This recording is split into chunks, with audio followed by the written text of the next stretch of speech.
and then come here with me and say, I hope what you're saying is right. When I say, I'm not a hope man. Everything I told you happened.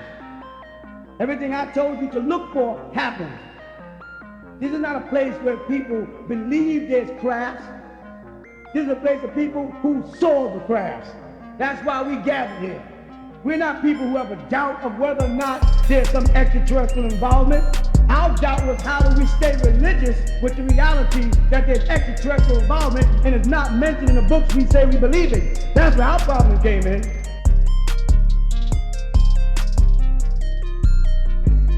Our problem came into reality, faces, beliefs, and fictions. And as a devout Muslim my whole life, it was very difficult to flip open the Quran and scan and scan and scan and scan and don't see crafts. But I've seen crafts. Ain't no accident all across the country, all out the country. People see the same beings. Some little village in Switzerland that doesn't even have a radio station or a newspaper, and people are coming to town and saying, little 4 feet men with big eyes. And then over in Australia and in Saudi Arabia, where it's a Kaaba and millions of Muslims go make salat every year, over there people are seeing extraterrestrial crafts. Now down in Gulf Breeze, New Mexico, then they push, this one place, Roswell, to take everybody's attention off the reality.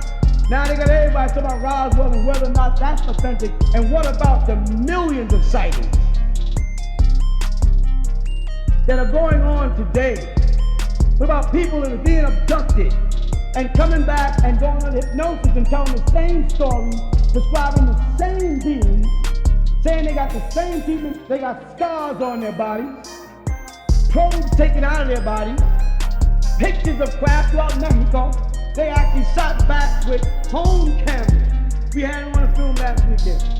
And just thousands of people in Mexico just took pictures of metallic craft, stuff like this. Not lights shooting across the sky that you say, well, that could be this, could be this, could be this, could be this. Actual crafts.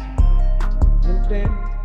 And then when you come back as a religious person with religious convictions to Christ, Muhammad, or Buddha, or whatever, and you don't find it in your holy book, and if you go to your reverend or your preacher or your pastor or your imam or your Kohan, and you ask them about it, they tell you you're crazy because you are the singled out individual in your church who had the vision, who saw the craft. The majority of church is so spooked out or so caught up in it they won't admit it, that you look like a nut. And the preacher can turn around and say, well, that kid there's a little strange. He thinks he sees little green men.